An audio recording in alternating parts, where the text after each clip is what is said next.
नमस्ते प्यारे दोस्तों। टारगेट कॉम्पिटिटिव एग्जाम के इस ऑडियो सेशन में मैं आपका स्वागत करता हूं। एमसीक्यू प्रैक्टिस सेशन के अंतर्गत हम almost will going to cover more than the 20 question जो हमारे एग्जाम के लिए उतने ही इंपॉर्टेंस रहेंगे। फर्स्ट क्वेश्चन हमारे सामने मैं पेश करता हूं। Which organisation has undertaken the installation of agro automatic weather station.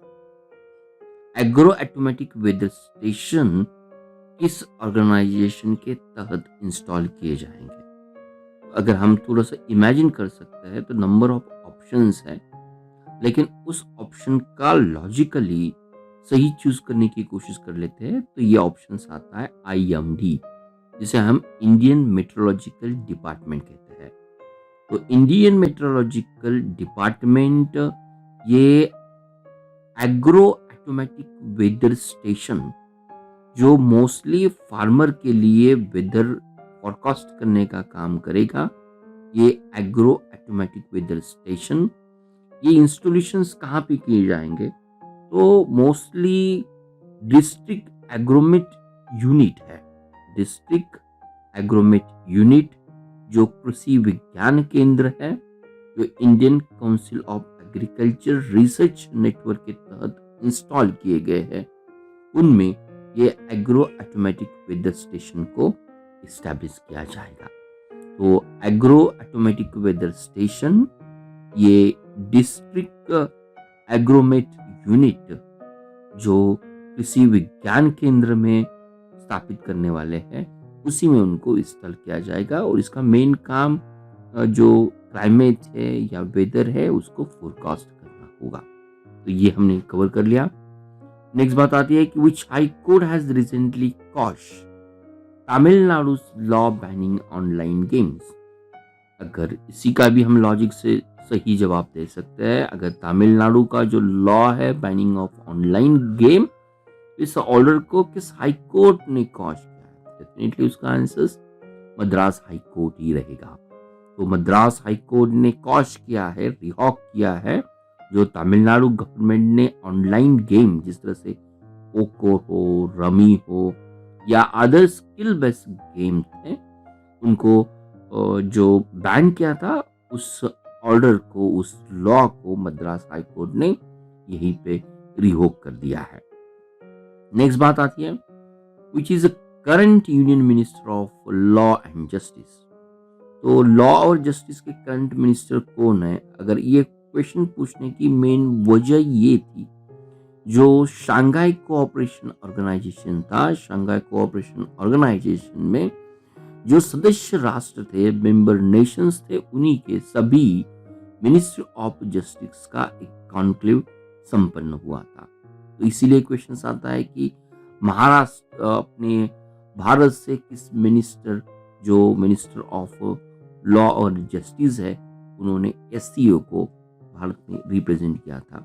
तो इसका आंसर आता है किरण रिजिजू। तो किरण रिजिजू ये हमारे minister of law and justice थे। इसलिए पिक्चर्स में थी कि जो Shanghai cooperation organization member state थे, उन्होंने 6 अगस्त 2021 को मिनिस्टर ऑफ जस्टिस की मीटिंग को कंक्लूड किया था। तो शंघाई कोऑपरेशन ऑर्गेनाइजेशन के अंतर्गत जो मिनिस्टर्स आते हैं या जो मेंबर होते हैं, उसमें India, China, Kazakhstan, Pakistan, Kyrgyz, Republic of Tajikistan, Russian federation and Uzbekistan है। ओरिजिनल उसमें 6 मेंबर सेंट्रल एशियन कंट्रीज थे, बाद में उनमें पाकिस्तान और इंडिया को भी ऐड किया गया। नेक्स्ट बात आती है कि how many industrial corridor have been approved under the national industrial corridor program so far. NICP हम कहते हैं, नेशनल इंडस्ट्रियल कॉरिडोर प्रोग्राम के तहत अगस्त 2021 तक हाउ मेनी ये कॉरिडोर को अप्रूव किया गया है। तो कुल मिलाकर ये 11 कॉरिडोर है। नेशनल इंडस्ट्रियल कॉरिडोर प्रोग्राम, तो जिस तरह से ये 11 कॉरिडोर प्रोग्राम्स आते हैं, उसमें आता है दिल्ली मुंबई इंडस्ट्रियल कॉरिडोर, जिसे हम DMIC कहते हैं। CBIC की बात आती है तो चेन्नई यहाँ पर बेंगलोर इंडस्ट्रियल कॉरिडोर्स होगा। और तीसरा जो कॉरिडोर्स होगा CBIC to Kochi via Coimbatore होगा, तो Chennai Bangalore industrial corridor to Kochi and Coimbatore होगा। फोर्थ AKIC, लॉन्ग फॉर्म भी हम उसको इजीली बता सकते हैं, ये अमृतसर कोलकाता इंडस्ट्रियल कॉरिडोर होगा। फिफ्थ होगा HNIC, HNIC stand for the Hyderabad Nagpur industrial corridor. Next आता है HWIC, HWIC stand for Hyderabad Warangal industrial corridor. Then आता है HBIC, HBIC stand for Hyderabad Bangalore industrial corridor. Then आता है BMIC, BMIC stand for the Bengaluru Mumbai industrial corridor program. Ninth आता है VCIC, VCIC यहाँ पे Vizag Chennai industrial corridor. OEC 10th number है, उड़ीसा इकोनॉमिक कॉरिडोर। और DNIC ये 11th इंडस्ट्रियल कॉरिडोर है, उसका लॉन्ग फॉर्म है दिल्ली नागपुर इंडस्ट्रियल कॉरिडोर। तो ये कुल मिलाकर 11 इंडस्ट्रियल कॉरिडोर प्रोग्राम्स अभी वर्कआउट हो रहे हैं। नेक्स्ट बात आती है, under the aegis of which ministry the government approved the establishment of a cyber agency, defence cyber agency. तो अगर डिफेंस साइबर एजेंसी का एस्टेब्लिशमेंट किस मिनिस्टर के अंतर्गत आता है, लॉजिकली उसका आंसर भी मिनिस्ट्री ऑफ डिफेंस ही होगा।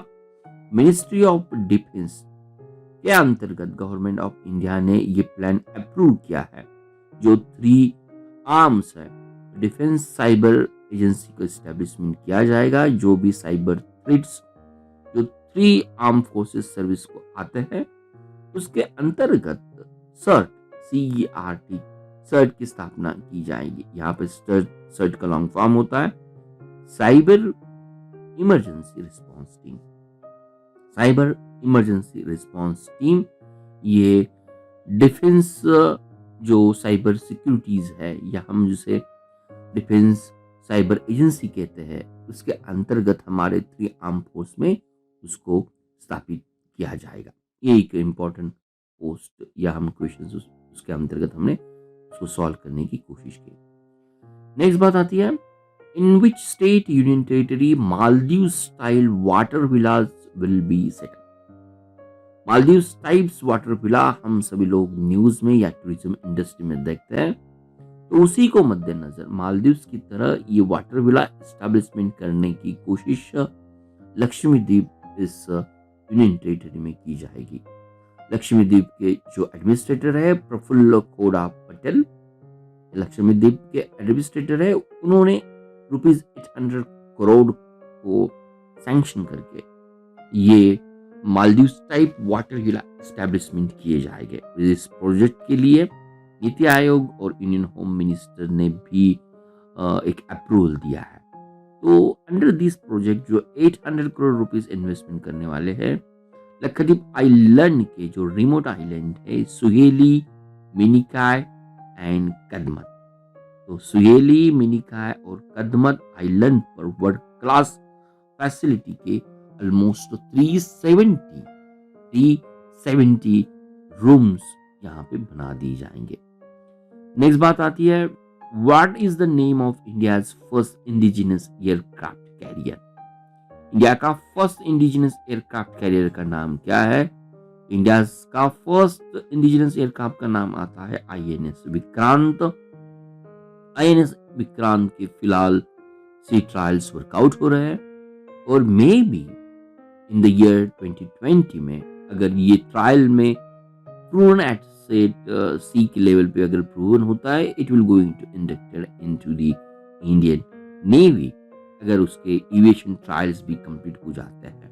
एविएशन ट्रायल के लिए बिग MiG-29 के फाइटर जेट को भी उसका लैंडिंग और ऑफ चेक किया जाएगा। हमें INS विक्रांत की बात आती है तो ये 40,000 टन कैरियर है।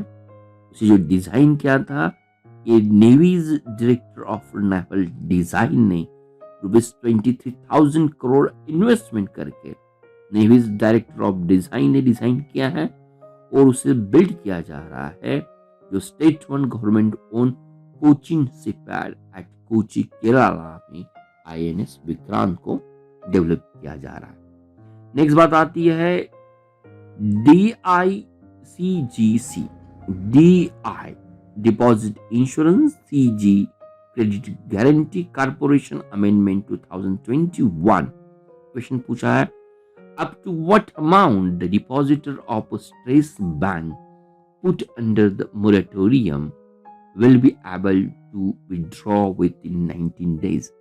अगर किसी भी बैंक को या कोई डिफॉल्ट बैंक है या किसी बैंक को मोरेटोरियम में रखा दिया जाता है, तो कितने दिन की अंदर जो भी डिपॉजिटर होते हैं उनको मैक्सिमम अमाउंट मिल जाएंगे।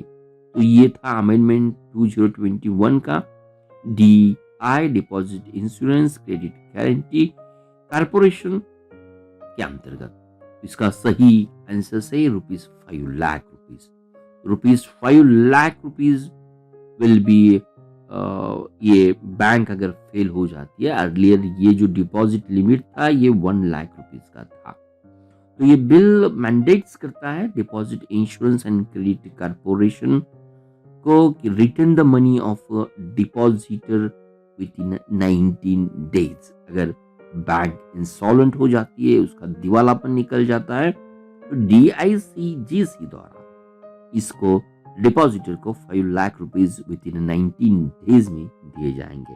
तो DICGC रेगुलरली कलेक्ट करती है money from the bank to fund the corpus that will going to be used to compensate the depositor in case of कोई बैंक अगर फेल हो जाती है तो उसी के लिए दिया जाता है। नेक्स्ट क्वेश्चन है, which nations India has defeated to clinch bronze medal in hockey in Tokyo 2020 Olympics। फिलहाल ये करंट न्यूज है, इसका आंसर आता है जर्मनी। हम सभी लोग जानते हैं कि टोक्यो 2020 के ओलंपिक्स में भारतीय हॉकी ने अपना बेहतरीन प्रदर्शन दिखाया था, तो जर्मनी को 5-4 से डिफीट करके उन्होंने ब्रॉन्ज मेडल को हासिल किया था। हम सभी लोग जानते हैं भारतीय हॉकी टीम या मेन की hockey team 8 time former gold winners है। At the same time Tokyo 2021 का ये उनका 3rd ब्रॉन्ज मेडल है, जिसे हम कांस्य भी मेडल भी कहते हैं, और ये भी जानना उतना ही इंपॉर्टेंस होता है। उसके पहले जो 2 bronze medal Indian hockey main team को मिला था, ये 1968 का मेक्सिको सिटी ओलंपिक में और 1974 का जर्मनी के म्यूनिच में जो ओलंपिक हुआ था, उसमें भारतीय मेन हॉकी टीम को ब्रॉन्ज मेडल की उपलब्धि हुई थी। नेक्स्ट बात आती है, समग्र Shiksha scheme covers the school education from which class to which class। तो समग्र शिक्षा स्कीम के अंतर्गत जो एजुकेशन, स्कूल एजुकेशन कवर किया जाता है, ये from pre school to class 12 के स्टूडेंट को ये कवर किया जाता है। तो इसलिए पिक्चर्स में था कि समग्र शिक्षा स्कीम को हमारे गवर्नमेंट ने 2021 से लेके 2026 के लिए अनदर 5 ईयर का एक्सटेंशन पीरियड दिया है। तो ये समग्र शिक्षा अभियान के अंतर्गत मास्टर्स ट्रेनर्स, आंगनवाड़ी वर्कर्स, उसी तरह से एक सैनिटरी पैड वेंडिंग मशीन जो गर्ल्स हॉस्टल में इंस्टॉल करना, न्यू सब्जेक्ट को ऐड करना, holistic progress card each learner के लिए प्रस्तुत करना और कस्तूरबा गांधी बालिका विद्यालय को अपग्रेड करना क्लास 12 के इस इनिशिएटिव को कवर किया जा सकता है। तो समग्र शिक्षा स्कीम ये school education from pre schools to class 12 के बच्चों को कवर करने का काम करती है। नेक्स्ट बात आती है, who composed the theme song of India for Tokyo para Olympic 2020। ये बात आती है टोक्यो 2020 पैरा ओलंपिक जो अगस्त में स्टार्ट होने वाला है। तो पैरा ओलंपिक का इंडिया का जो थीम सॉन्ग है, इस थीम सॉन्ग का नाम है कर दे कमाल तू।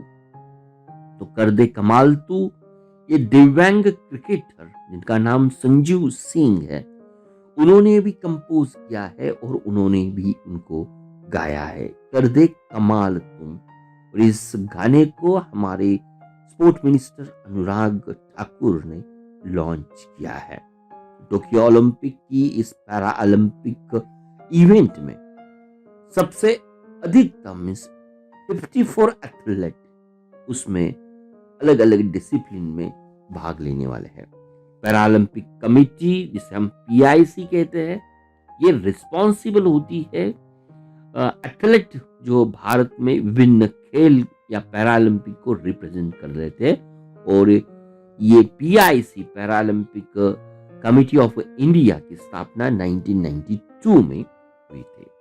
नेक्स्ट बात आती है नेलियोडी वासुदेवन नाम्बुद्री। नेलियोडी वासुदेवन नाम्बुद्री जो who dies recently was associated with which dance period?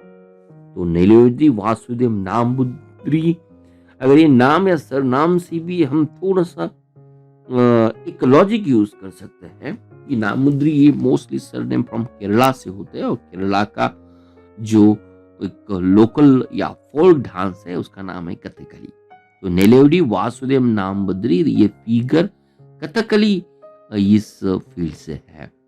तो एक कथकली ही इसका नाम नेलेवडी वासुदेव नाम्बुद्री है।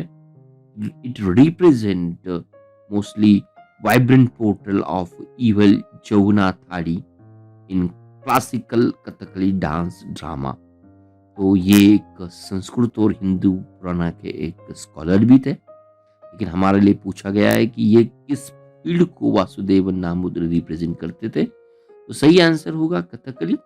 और कथकली एक हिंदू परफॉर्मेंस आर्ट है जो Malayalam speaking southern west Kerala के रीजन में कंटिन्यू किया जाता है। एक one of the classical dance भी है।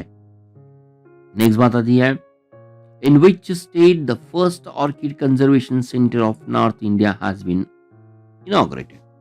तो कंजर्वेशन आता है ऑर्किड का, तो इसका सही आंसर होगा उत्तराखंड।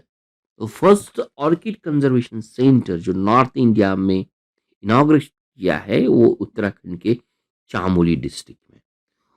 ऑर्किड एक फ्लावरिंग प्लांट होता है और मेस्ली उसका जो साइंटिफिक फैमिली जो आती है उसे हम ऑर्किडियासी कहते हैं। और ऑल ऑर्किडियासी फैमिली के अंतर्गत जो भी प्लांट्स आते हैं या फ्लावर्स आते हैं उसे साइट्स के अंतर्गत प्रोटेक्शन दिया जाता है। CITES का लॉन्ग फॉर्म होता है कंजर्वेशन ऑफ इंडेंजर्स। कंजर्वेशन और साइट का जो लॉन्ग फॉर्म होता है उसका जो लॉन्ग फॉर्म है वो है convention on international trade in endangered species for flora and the wide fauna and the flora।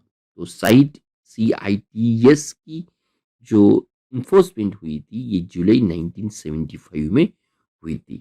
और साइट का हेडक्वार्टर जो है वो जिनीवा यहाँ स्विट्जरलैंड में आता है। CITES convention on international trade in endanger wild fauna and the flora आता है। नेक्स्ट बात आती है who is appointed as a prime minister of Armenia. Armenia country हम सभी लोग जानते हैं कि ये यूरोप का कॉकेसस माउंटेन और आसिया का सेंट्रल आसिया उनके बीच के 3 कंट्री में one of the middle country है, उसका नाम आता है आर्मिया। अगर हम जॉर्जिया, आर्मिया और अजरबैजान, अजरबैजान और आर्मिया के बीच हमेशा कन्फ्लिक्ट होता है, तो क्वेश्चन इसी के बारे में पूछा है। आर्मिया के फिलहाल नियुक्त गए प्राइम मिनिस्टर कौन है? तो उनका नाम है निकोल पशियान। तो निकोल पशियान ये सिविल कॉन्ट्रैक्ट पार्टी को रिप्रेजेंट करते हैं। तो निकोल पशियान ये first re elected prime minister of Armenia के हो गए। तो मेरे प्यारे दोस्तों, इस ऑडियो वीडियो के अंतर्गत हमने ऑलमोस्ट 20 क्वेश्चंस इस हफ्ते के लिए कवर किए। मुझे पूरी उम्मीद है आप इस क्वेश्चंस उनके आंसर को आप जरूर सराहेंगे। अगर ये ऑडियो वीडियो आपको अच्छा लगता है तो इट इज़ माय रिक्वेस्ट है, you can share this video audio with your friends through the social media. धन्यवाद। Thank you for watching Target with Professor Peace Positive Way. We request you to be a voluntary donator to become our prime and pride motivator.